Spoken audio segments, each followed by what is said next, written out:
We were born with one purpose: to know Jesus and make him famous. We get filled up with his love and let it overflow out of us. Living compelled by love is an adventure with hundreds and thousands of people across the planet doing this too. We are at an important point in history with so much need for love and kindness. There's no better time to be a Christian. We're going to go from strength to strength in this stuff together. Welcome to CSK. Hey guys, welcome to this mini sermon. We're going to be talking about Mark 6 verses 1 to 13. Today's going to be the first part, and then next Sunday we're going to do the second part. So just because it's quite a long passage and there's so much good stuff out of this, we just want to take our time with this a bit. So here's the main point I've kind of gotten from this whole passage, and it's in verses 10 to 11. Wherever you go, he said, stay in the same house until you leave town.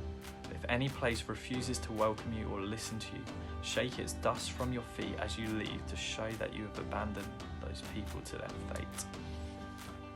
There is such an important lesson in here, and there's one that I learned, which I probably the hard way, is that no matter how much you try or you strive, you cannot change someone's heart. You can't. That's not on you. It's only God who can change someone's heart. You know, even if they don't listen to you, it says shake the dust from your feet. And for me, that's saying that actually, if I was trying to pray for someone to be a Christian and they're not listening to me, even though I'm like, come on man, you gotta know the truth, and they're just not listening.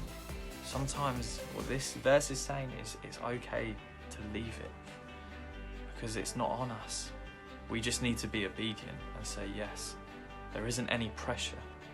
You see, I love the verse where it says his yoke is easy and his burden is light. God doesn't put the pressure on us that we have to get people to listen to us, and if they don't, we must keep going and going and going. That's not how this works. He just says, just be obedient to me, say yes to me, and I'll do the rest, and that's okay.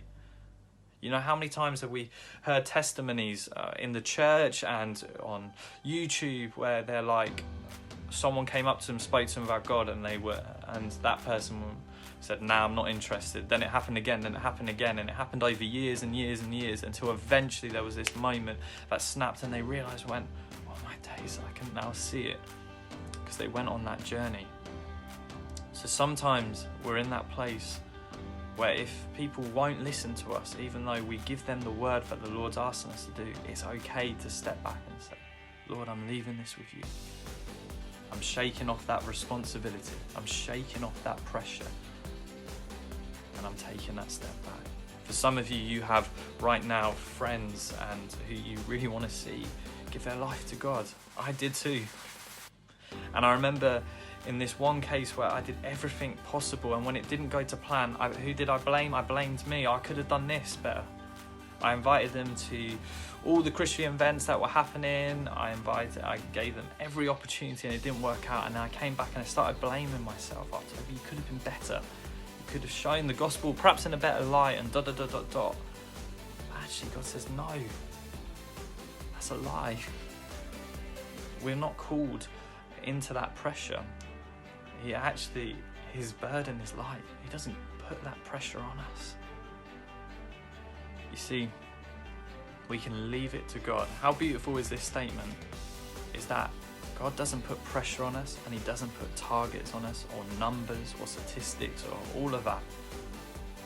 He's not saying, Toby, before you leave this earth, you need to convert at least 100 people to me. He's not interested in that. He's like, Toby, I just want you to say yes to me and go on an adventure with me. He's not after the numbers. Think about this world. How many people are after numbers and statistics in a world that seems to be going more and more in that direction? And God's saying, I'm not interested. That's not what I'm looking for. I'm just looking for your heart. I'm looking for you to say yes. And I just think, how amazing is that? That we can actually then have peace, so that when people turn around and they're rude to us, and that when we give them a word from the Lord, or they laugh us out, or they tell us to get lost or whatever, we can have that peace in our heart. We can say, Lord, I'm shaking the dust off my feet. I'm leaving this with you. And you leave it at the King of Kings' feet and say, Lord, I'm leaving this with you. And we don't have to deal with that pressure. How beautiful is that? Let me leave you with this last statement. God offers us a life of adventure without pressure, without any targets, and without any worry. How amazing is that?